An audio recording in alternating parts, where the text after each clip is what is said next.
governo brasileiro está trabalhando agora contra o tempo para conseguir negociar com os Estados Unidos. E sobre essa expectativa, eu converso agora com o sócio da Esfera Wealth, João Ascoli. Tudo bem, João? Bem-vindo mais uma vez aqui no CNN Money. Boa tarde para você. Boa tarde, Muriel.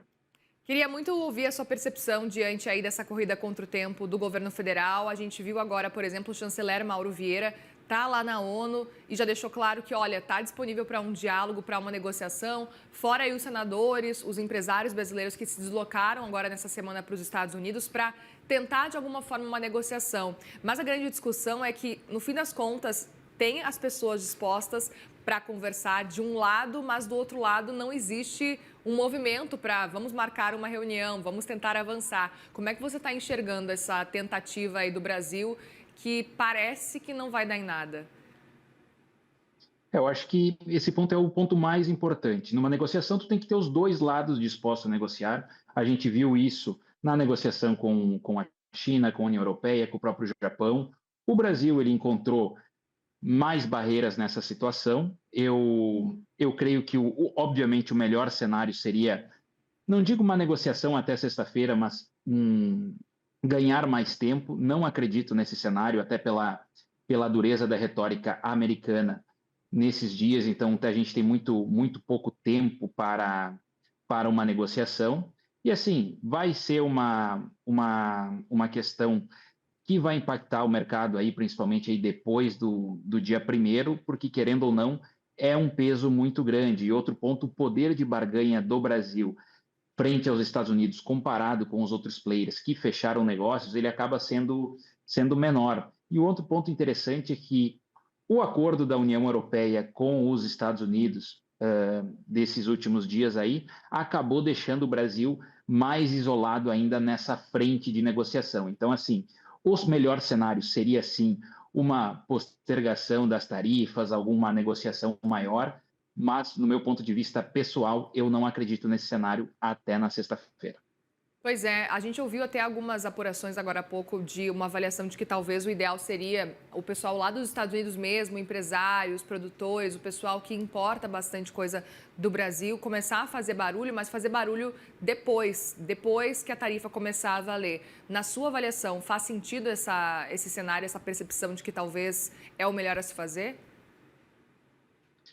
Eu creio que, se tiver uma negociação, ela vai partir muito dessa questão empresarial, porque no final do dia é essa cadeia que sente mais, tanto lá nos Estados Unidos como aqui no Brasil. A gente já está tendo reflexos aqui no Brasil. Vale lembrar que os hubs que exportam muito madeira, pescado, enfim, diversos produtos do agro, eles concentram várias cidades que elas concentram uma cadeia muito importante. E essas cadeias, quando para elas serem movimentadas, é muito difícil. Então, a voz desse empresariado ela é muito forte, e lá nos Estados Unidos também. Obviamente que essa tarifa ela pesa mais aqui do que do próprio importador americano, mas a gente também não pode negar que o importador americano, a partir do momento que ele é afetado por essa tarifa, ele não consegue de maneira fácil migrar assim essa importação que vinha do Brasil para outro mercado. Isso acaba afetando em venda, afetando em emprego, afetando em custo. Então,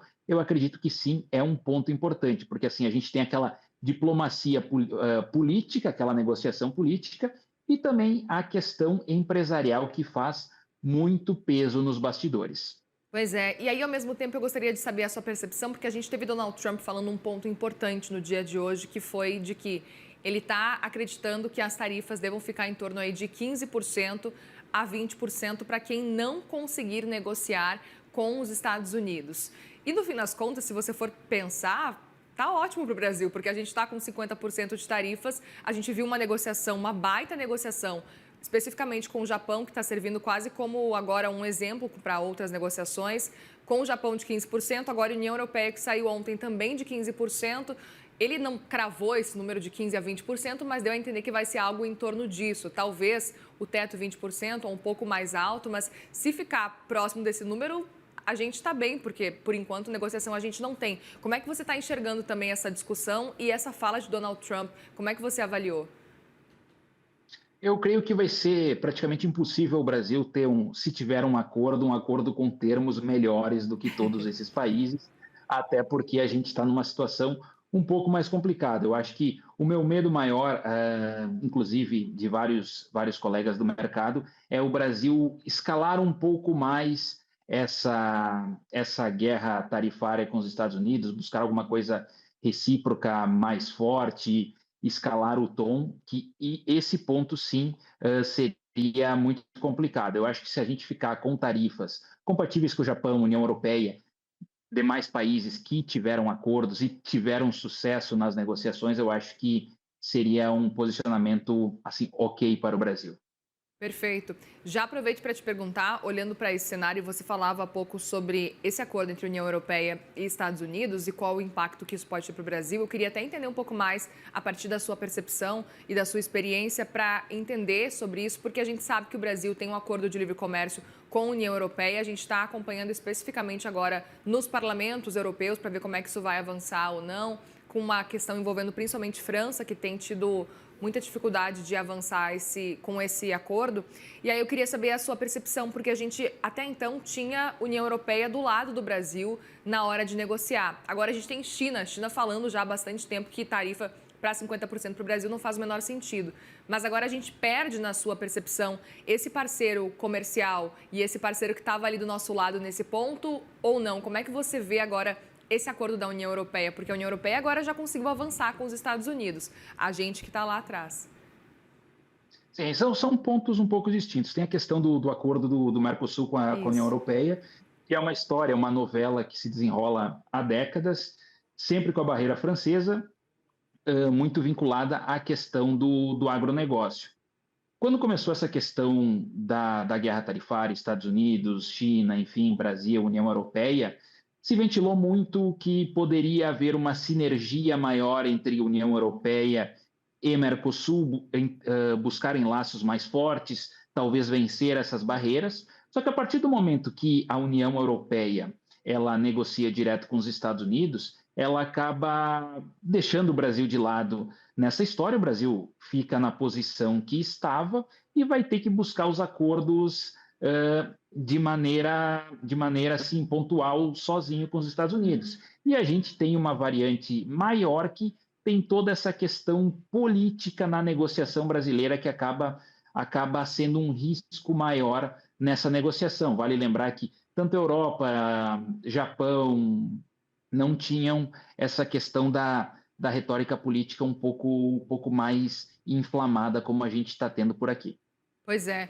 E já aproveito para te ouvir com relação à China. A gente está nessa expectativa para ver se vão estender essa trégua que pode ultrapassar aí o período, então, de 12 de agosto. Como é que você está enxergando essas discussões todas? A gente teve um Trump semana passada falando que ele tem conversado e tem se dado bem com a China. Portanto, o que esperar dessas negociações? Eu acho que esse é um cenário bem possível, sendo bem sincero, opinião pessoal, seria o melhor cenário para o Brasil, a gente conseguir alguma coisa assim, ganhar mais tempo, não acredito. A questão chinesa, que foi aquele estresse que a gente conversava lá desde abril, as negociações elas evoluíram, eu acho que elas não vão acontecer de uma hora para outra, são muitos pontos que são pontos de atrito entre ambos os mercados, mas o mais importante é que eles mostraram a vontade da negociação, eles estão sentando na mesa, e eu acredito sim que, se ganhar tempo, é para acertar esses pontos. Eu acho que entre Estados Unidos e China, que foram lá em abril o pico da escalada dessa guerra tarifária, derrubaram mercados, eu acho que a gente já chegou no ponto máximo das hostilidades. Agora eu acho que a simetria é totalmente positiva. Qualquer tempo a mais, qualquer cancelamento de prazo é para negociar mais termos. Eu acho que as hostilidades diminuíram bastante. Eu até vou te perguntar, então, se na sua percepção, essa ideia do Brasil de tentar prorrogar a data aí do 1º de agosto não faz sentido. Você acha que sem chance nenhuma? Eu acho que faz sentido prorrogar, desde que a outra parte esteja disposta a conceder esse ponto na negociação, porque, assim, sinceramente, eu acho que a gente teve muitos bloqueios de negociação nas últimas semanas, o melhor cenário seria prorrogar, ganhar mais 15, 20 dias, um mês que seja, para buscar um acordo em comum, mas eu acho que vai ser bem difícil. Eu acho que, principalmente, o setor empresarial ele vai ter um ponto muito importante após a questão das tarifas e, obviamente, será uma surpresa muito grande, surpresa positiva, se a gente conseguir algum alívio de tempo até a sexta-feira. Eu até aproveito também olhando para esse cenário, João, porque a gente viu a carta que Donald Trump enviou para o Brasil. É uma carta que traz pontos muito mais políticos do que necessariamente econômicos. E queria saber se, na sua percepção, o Brasil teria algo para oferecer em troca. A gente tem conversado sobre muitos pontos importantes com relação a isso ao longo aí das últimas semanas.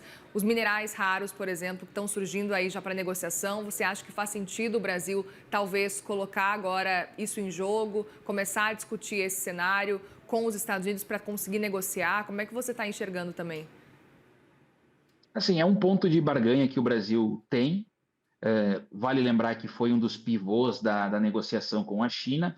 A China ela conduz esse mercado do refino e da exploração dos metais raros num grande percentual. Então, a partir do momento que o Brasil tem esse poder de barganha, é importante sim colocar na mesa. Só que vale lembrar que são projetos que eles levam tempo, enfim, não acredito que seja um divisor de águas tão grande como foi na questão chinesa, mas é um ponto válido sim para a mesa de negociação.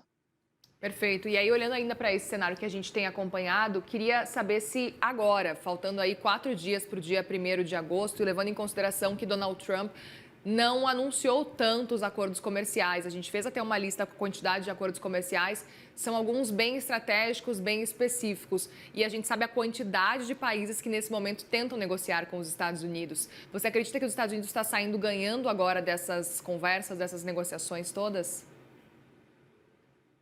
Eu acredito que sim, porque eles conseguiram buscar acordos, mesmo as tarifas que foram negociadas, elas foram diminuídas, elas ainda beneficiam muito o mercado americano. Na questão chinesa, eles têm uma relação mais igual, tanto é que tenha ainda muita negociação para frente no caso chinês, mas principalmente na questão da União Europeia, eles saíram com uma vantagem muito grande na negociação. Muito bem, João Ascoli, sócio da Esfera Wealth. Obrigada mais uma vez pela conversa aqui. Volte sempre, hein, João? Eu que agradeço. Boa tarde. Obrigada, boa tarde.